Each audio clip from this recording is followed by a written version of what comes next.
Tarkin really wanted to go away. He didn't want to go to school in Katherine. We spoke a lot about it. We looked at different schools and it just kept coming back to MITS. There was just something about it. Smaller school, supportive, it embraced the cultural aspects and it was more family orientated.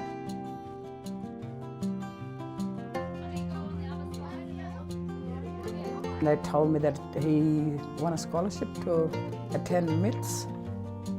They rang me up and told me, and I was very excited, really excited for him to go away and attend college away from home.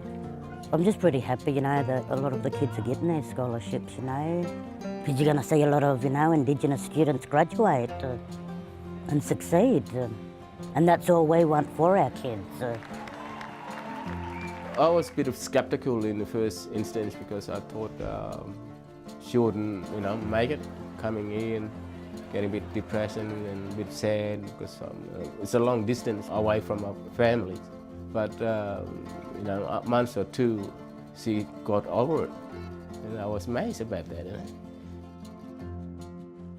When she first got this scholarship, she was leaving little notes around the house saying that she didn't want to come here, saying, sorry, Mum and Dad, I don't want to go down. And since we brought her down, we haven't even had a phone call from her. She's loving it. There's a lot of struggles that these kids go through. One being homesickness and being away from their family and their country, and just seeing them so committed to their education and wanting to be down here. That's my biggest thing that I'm very proud of all these students.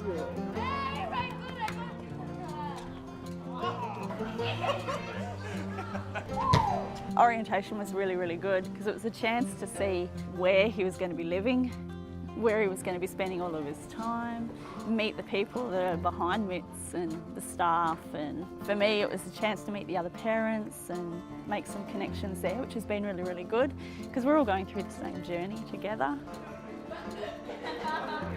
The minute we walked in, some of us just said, hey, there's this warm feeling. It's like family. It's like home.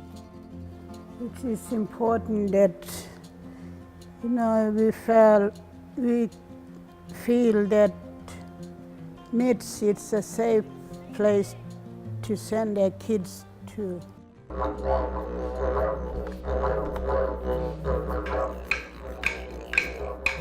I think the biggest difference with MITS is it embraces the cultural aspects. They're still getting that connection with any language. They're also sharing their culture with each other. You've got Indigenous staff on board, you've got mentors, you link in with so much. They get to meet new friends and that, you know, from around Australia. It's a good opportunity for them, you know, to be down in the city and that, and I know that they will succeed from all this, and we're going to be there all the way with them until they graduate Year 12.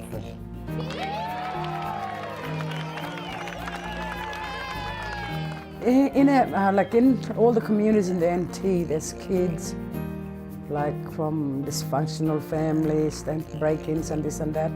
But if they see someone coming back and saying that if he can do it, they can turn their life around and say, we can do it. And we like to see more of our Indigenous kids to challenge what's out there. So bring it back home so we can share what they've learned. Sometimes when you have that, like you have both sides of the knowledge from Indigenous and non-Indigenous, maybe when you go back home, people see you as a person that can help them. And like you've got more education, they'll come down and sit down and talk to you, and maybe you can give them a bit of feedback. Our hope is for her to have a better studies, better career pathways. Western education is #1 on the list, but also having her not to try and being a stereotype person living our cultural way. We want her to have a, you know, best of the best two cultures pathways she has to meet and work on. My mum and dad would be really proud of their grandkids, especially my dad, because this is what he wanted. Being the first, you know, out of all our family, you know, to get this. So The whole family's proud of him. Every parent wants the best for their kid and to have a good education, a well-rounded education with an opportunity to do something different, things that they may not get to experience if they're at home. And it's not saying that going to school at home's bad, but the things he's done this year, he would never imagined he could have. I think it just opens up the doors, open up their eyes that there's more to the world, and home's always home. You're not losing your culture or your sense of identity, you're just growing as a person.